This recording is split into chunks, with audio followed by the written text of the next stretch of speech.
Okay, Assalamualaikum, selamat pagi. Baik, untuk pelajar semua, kita akan teruskan dengan pendidikan jasmani dan pendidikan kesihatan. Minggu ini kita masuk kepada unit yang ketiga untuk pendidikan jasmani, iaitu permainan kategori jaring. Okay, di bawah unit yang ketiga ini, kita akan lihat 3 jenis permainan. Okay, bagi permainan kategori jaring. Yang pertama, permainan bagi bola tampar. Yang kedua, sepak takraw, kemudian dan juga tenis.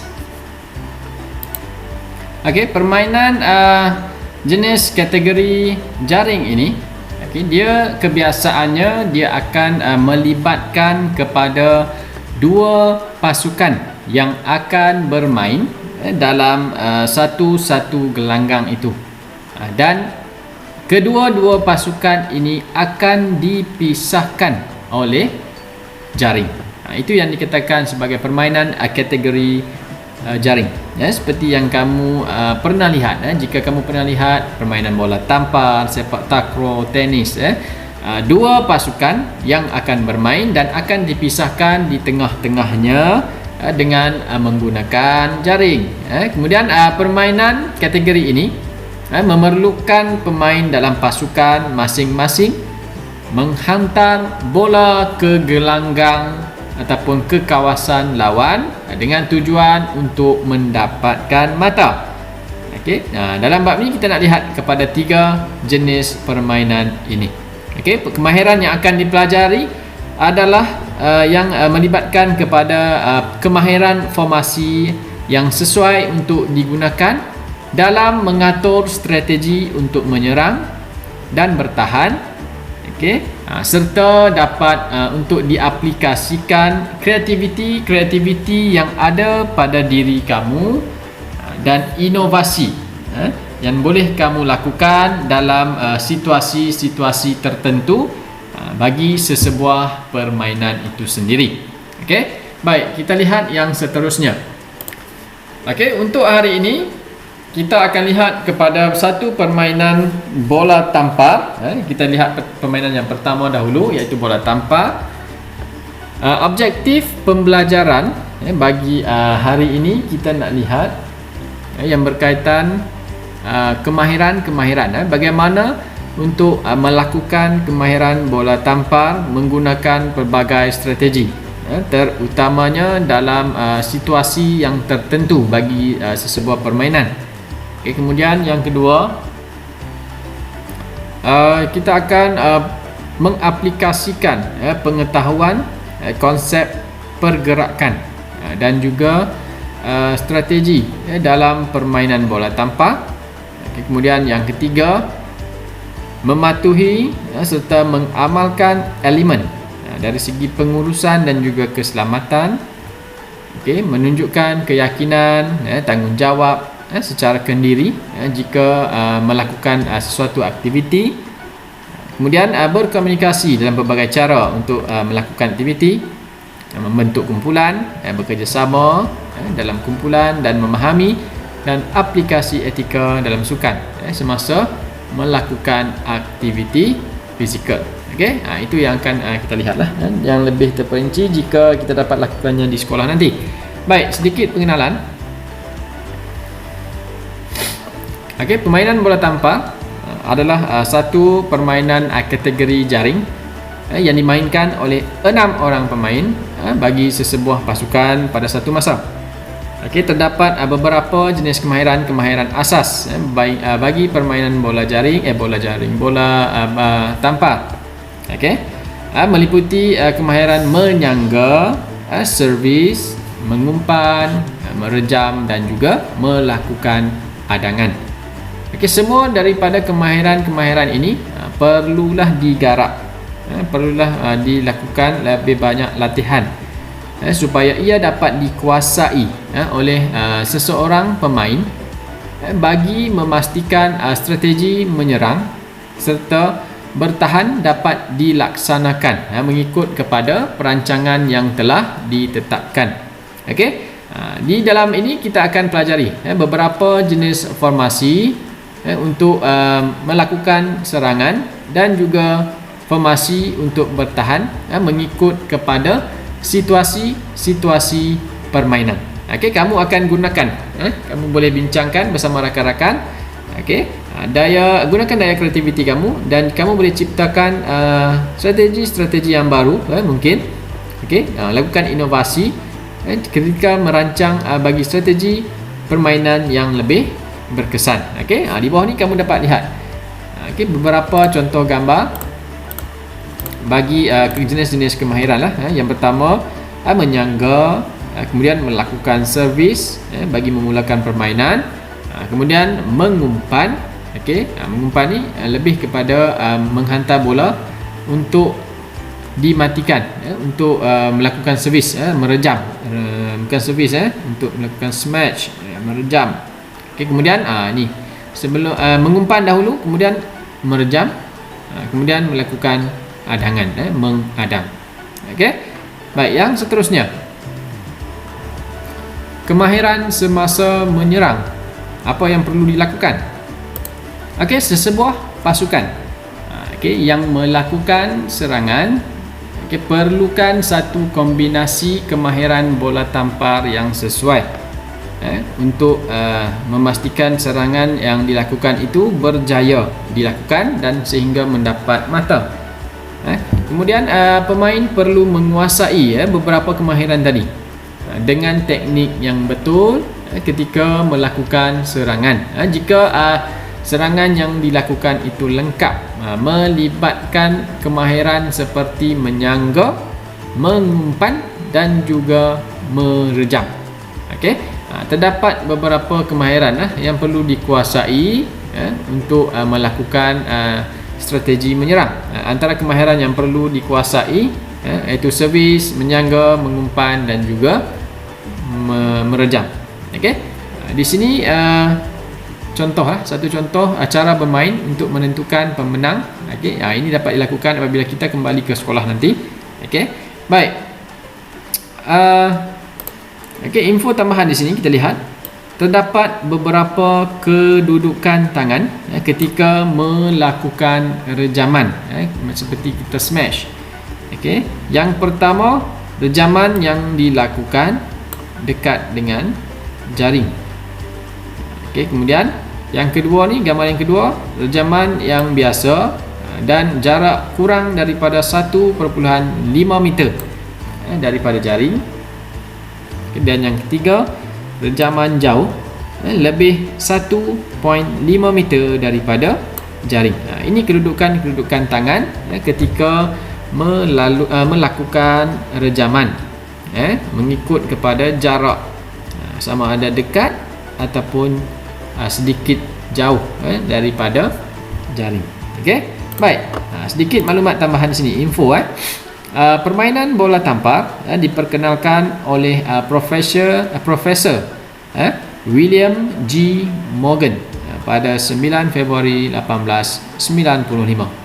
Beliau menamakannya sebagai mintonade. Pada tahun 1896 nama mintonade ini ditukarkan kepada volleyball yang telah dicadangkan oleh Profesor Alfred T. Halstead dan dipersetujui oleh Profesor William G. Morgan. Ini sejarah sedikitlah berkenaan dengan pengenalan permainan bola tampar. Baik. Kemudian kemahiran semasa bertahan. Apa yang perlu dilakukan? Kemahiran semasa bertahan dalam permainan bola tampar bertujuan untuk menggagalkan setiap serangan yang dilakukan oleh pihak lawan. Itu yang dikatakan sebagai bertahan.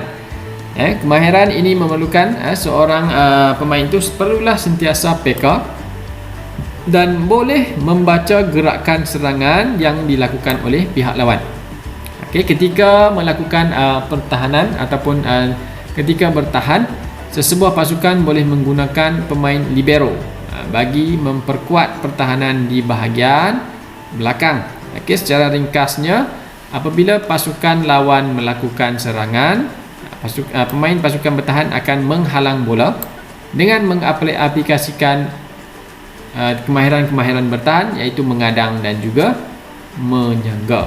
Okey, ya, ini antara aktiviti contoh yang boleh kita lakukan nanti apabila kita kembali ke sekolah. Okey, kamu dapat lihatlah kedudukan ataupun seperti dalam gambar rajah ini. Ini situasi yang akan dilakukan bagi melakukan kemahiran semasa bertahan. Okey, ini pihak yang bertahan, ini pihak yang pasukan yang menyerang. Okey, ya, dia melakukan adangan di sini. Okey, ini melakukan rejaman. Dan di belakang ni akan bersedia. Dan satu lagi pemain libero. Apa yang dikatakan sebagai pemain libero? Okey, pemain libero ni memiliki kualiti kemahiran menyangga dan bertahan yang baik. Itu dikatakan sebagai pemain libero. Okey, pemain libero merupakan pemain pertahanan di bahagian belakang yang berfungsi untuk menahan serangan lawan, terutamanya pihak lawan melakukan rejaman yang laju. Okey, selalunya pemain libero ini mempunyai kemahiran yang baik, kemahiran terutamanya kemahiran menyangga dan juga kemahiran yang bertahan. Okey, jelas. Okay, baik, yang seterusnya, baik, kita nak lihat kepada formasi permainan semasa menyerang. Okey, dalam permainan bola tampar, terdapat beberapa formasi-formasi yang ditetapkan bagi menentukan kepada kejayaan bagi sesebuah pasukan. Baik, formasi ini bergantung kepada kekuatan setiap pemain dalam pasukan. Terdapat dua jenis formasi serangan yang akan diterangkan, iaitu formasi 4-2 dan juga formasi 5-1. Nombor dalam formasi ini merujuk kepada bilangan per jam dan juga pengumpan bagi sesuatu kawasan. Okey, nombor ni 4251 ini merujuk kepada bilangan per jam dan pengumpan bagi sesuatu pasukan. Okey, yang pertama kita nak lihat kepada formasi 4-2. Formasi 4-2 ni adalah satu sistem serangan yang dipilih seharusnya sesuai dengan kemahiran setiap pemain bagi sesebuah pasukan. Sistem ini lebih mudah untuk difahami. Sebab apa? Kerana dua orang pengumpan akan diletakkan di setiap barisan, iaitu seorang di barisan hadapan dan seorang lagi di barisan belakang. Okey, baik. Langkah yang pertama, formasi ini menggunakan 4 orang pemain.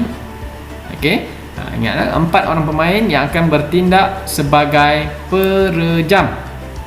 Okey, 4 orang ni akan menjadi sebagai perejam seperti yang kita katakan tadi. Okey, 4-2. Okey, 4 orang sebagai perejam dan 2 orang lagi sebagai pengumpan. Okey, lihat pada gambar rajah ini. Okey, yang berwarna biru ini adalah perejam dan yang berwarna merah ini merujuk kepada pengumpan. Okey, kemudian yang kedua, pengumpan bola sentiasa berada di bahagian hadapan. Okey, di sini. Okey, dia perlu berada di hadapan. Kedudukan kedua-dua pengumpan bertentangan antara satu sama yang lain. Okey, seperti dalam gambar rajah ni, kamu tolong lihat pada gambar rajah di sini. Okey, kemudian pengumpan melakukan umpanan dari tengah hadapan kepada perejam yang berada di kiri, kanan atau 2 orang perejam dari belakang. Okey, umpanan dia boleh dilakukan kepada penyerang ataupun perejam yang bersedia. Okey, kemudian pasukan penyerang mempunyai pilihan untuk merejam bola di atas jaring, sama ada pada sentuhan pertama atau kedua, sebagai serangan yang lebih pantas, yang mengejut. Okey, baik. Kemudian formasi 4-2 ni meletakkan pengumpan sentiasa berada di tengah hadapan gelanggang. Tujuannya untuk apa? Dia memudahkan lagi umpanan untuk dilakukan kepada pemain penyerang. Okey, kita lihat pada pergerakan yang pertama, pergerakan 1. Okey, pengumpan yang merujuk kepada S1. Okey, ingat tengok pada gambar rajah pergerakan yang pertama, pengumpan S1 berada di tengah hadapan gelanggang, manakala S2 okey di sini berada bertentangan dengannya di barisan kedua. Okey, kemudian pada pergerakan yang kedua, pengumpan iaitu S1 akan bertukar kedudukan dengan penyerang apabila servis telah dilakukan. Manakala pergerakan yang ketiga, pengumpan S2, okey, S2 akan bertukar kedudukan dengan penyerang untuk mengekalkan kedudukan pengumpan yang berada di tengah hadapan gelanggang. Okey, baik, ini antara contoh formasi 4-2 yang boleh dimainkan nanti. Okey, baik. Bagi kekuatan dan kelemahan formasi 4-2, kita lihat dahulu bagi kekuatan dia. Formasi ini mudah, ringkas dan tidak mengelirukan untuk diaplikasikan dalam permainan. Okey, dan kekuatan yang kedua, mempunyai pengumpan bagi setiap barisan hadapan dan belakang. Manakala yang ketiga, penerimaan servis lebih baik kerana terdapat 2 orang pengumpan, iaitu di hadapan dan juga di belakang. Manakala kelemahan bagi formasi 4-2 ini, hanya 2 orang perejam yang boleh digunakan pada satu masa. Okey, jika berlaku kekurangan pemain yang berpengalaman menyebabkan pengumpan tidak boleh merancang strategi serangan secara mengejut. Dia dapat melakukan umpanan secara biasa. Okey, baik. Itu bagi formasi 4-2. Kemudian formasi 5-1 pula bagaimana? Okey, kita lihat. Formasi 5-1. Sistem ini memerlukan berapa orang pengumpan? Seorang pengumpan dan juga 5 orang penyerang. Okey, merujuk kepada formasi 5-1. Seorang pengumpan dan juga 5 penyerang. Okey, kebiasaannya sistem ini, formasi ini memerlukan pengumpan akan bergerak lebih pantas untuk bertukar kedudukan, terutamanya selepas bola di servis ataupun selepas menerima servis pihak lawan. Okey, kemudian pengumpan terbaik akan bermain. Kemudian sistem ini menjadikan serangan hadapan lebih kuat. Kerana apa? Kerana mempunyai 3 pilihan pemain per jam. Okey, dia menjadi lebih fleksibel. Baik, kita lihat. Yang pertama, 5 orang pemain bertindak sebagai perejam dan seorang lagi akan bertindak sebagai pengumpan, merujuk kepada formasi 5-1. Kemudian pengumpan akan berada di barisan belakang, okey, barisan belakang, dan 3 orang pemain barisan hadapan akan bertindak sebagai perejam. Manakala pengumpan boleh bertukar ke hadapan pada bila-bila masa saja, yang bila dirasakan perlu, mengikut kepada situasi permainan itu sendiri. Kemudian apabila pengumpan berada di barisan hadapan, okey, salah seorang pemain perejam kiri atau kanan boleh bertindak sebagai pengacah. Dia akan mengganggu bagi mengelirukan pihak lawan. Mungkin dia boleh melakukan lompatan-lompatan palsu, seperti melakukan rejaman dan sebagainya, dan itu akan mengelirukan lagi pihak lawan. Kemudian perejam yang terdekat dengan bola bolehlah berperanan sebagai pengumpan juga. Baik, merujuk kepada jadual ataupun rajah 1 hingga 6. Okey, rajah 1 hingga 6 menunjukkan kedudukan pemain ketika melakukan servis atau melakukan serangan. Bagi rajah 1 hingga 3 menunjukkan kepada kedudukan pengumpan bertukar ke kawasan 2 apabila servis dilakukan ketika mempunyai peluang untuk melakukan serangan. Umpanan dari tepi memudahkan serangan dilakukan. Manakala rajah 4 hingga 6 menunjukkan pergerakan pengumpan dari arah belakang bertukar ke kawasan 2 apabila servis dilakukan atau pasukan mempunyai peluang untuk melakukan serangan, dan umpanan akan dilakukan dari kawasan tepi gelanggang. Okey, ini contoh permainan yang boleh dilakukan untuk formasi 5-1.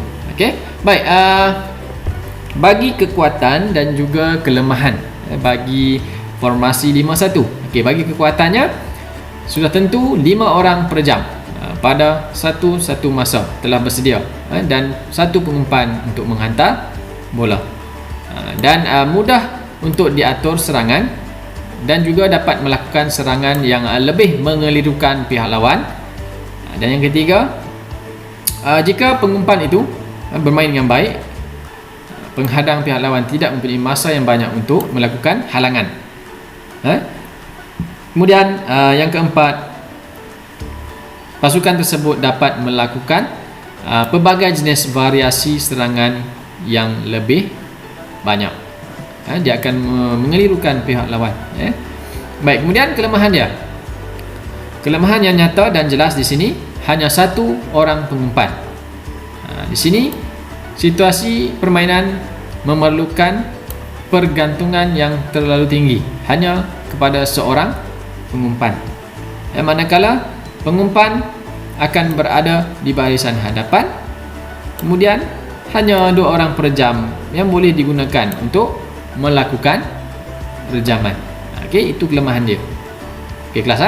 Baik, yang seterusnya, formasi untuk bertahan. Bagaimana untuk bertahan? Tadi kita lihat kepada serangan. Baik, formasi bertahan bertujuan untuk menggagalkan serangan yang dilakukan oleh pihak lawan. Seperti pihak lawan melakukan rejaman dan sebagainya. Formasi ini bermula daripada menyekat rejaman sehinggalah dapat menyangga atau melambungkan kembali bola tersebut.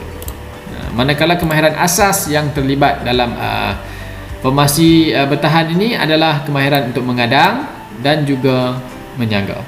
Baik, formasi bertahan, barisan hadapan merekakan aspek menghadang, mengadang di atas jaring, melibatkan seorang atau 2 orang pemain.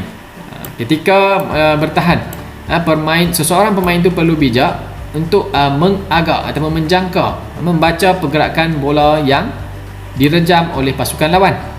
Manakala penghadang tengah boleh membuat adangan hampir semua bola yang direjam. Okey, kita nak lihat beberapa situasi, kedudukan ataupun posisi pemain untuk melakukan adangan bergantung kepada bola yang direjam. Okey, baik, bagi situasi yang pertama,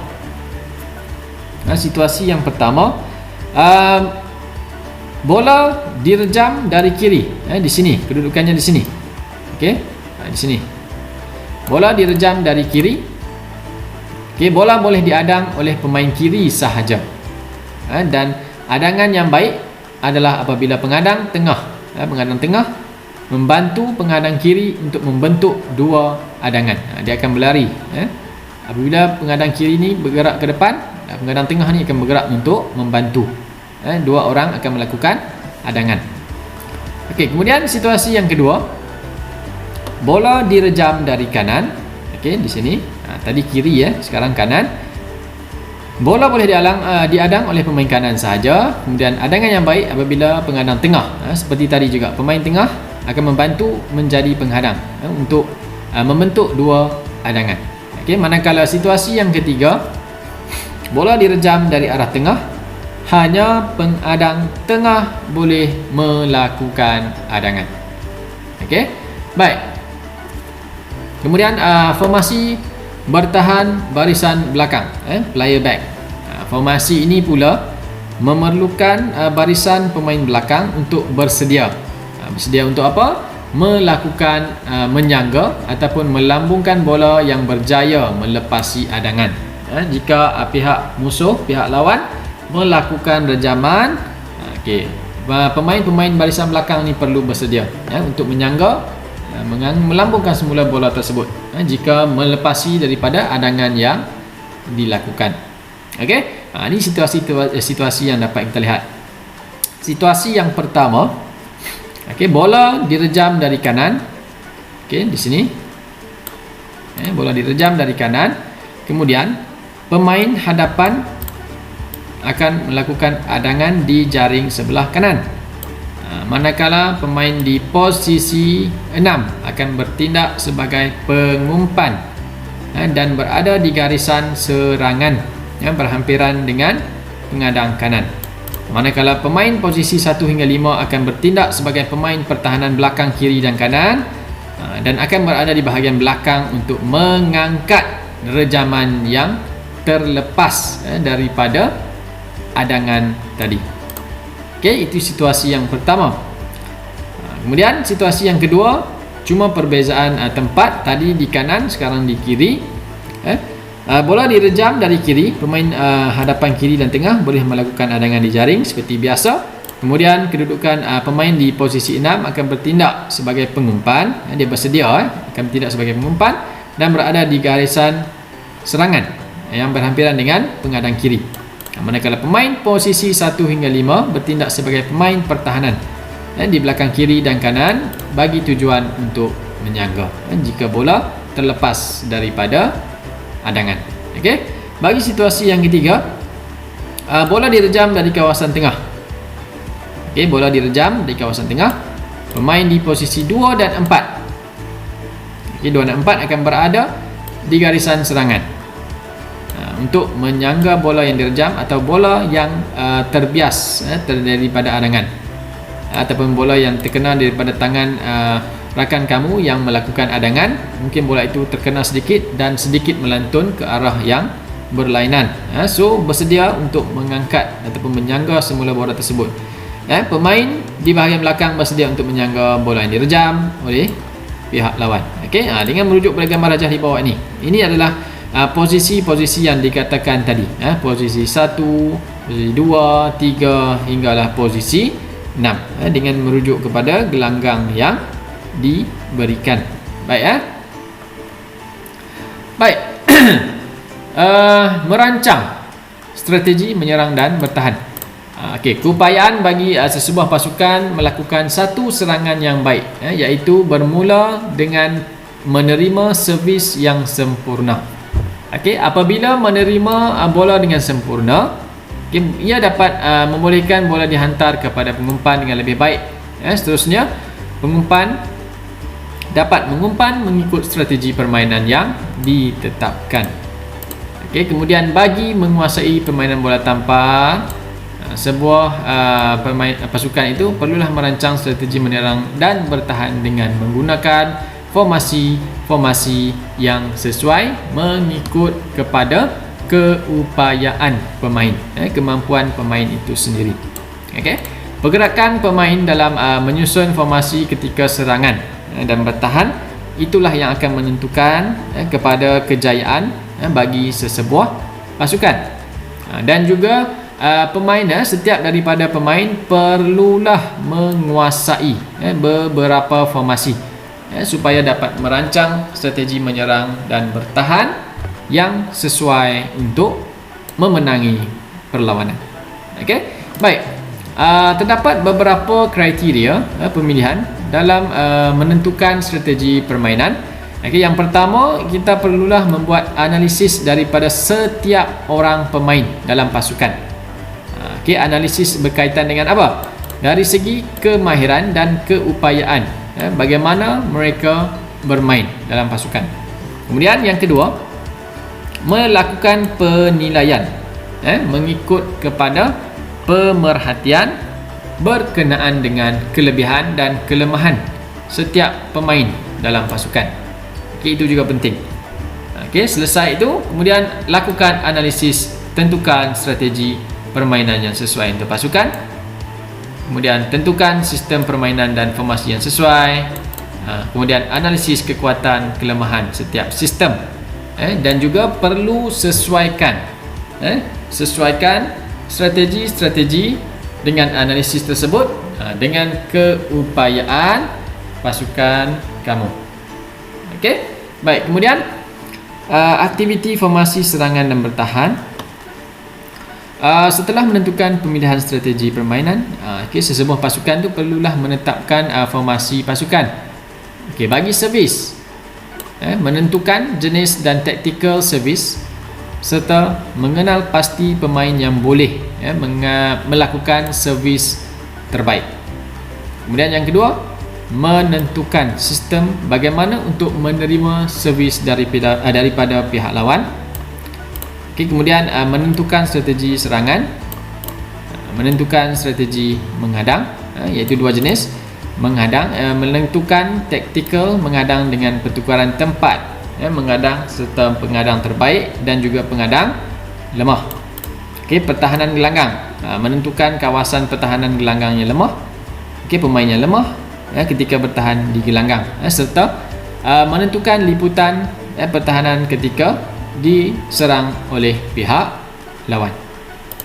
Okey, baik, itu yang akan kita belajar, yang telah kita belajar untuk hari ini berkaitan dengan kemahiran, strategi menyerang dan juga strategi bertahan bagi permainan kategori jaring ini, iaitu bola tampar. Okey, saya akan berikan kamu sedikit latihan, kuis. Kamu akan jawab soalan-soalan kuis tersebut. Okey.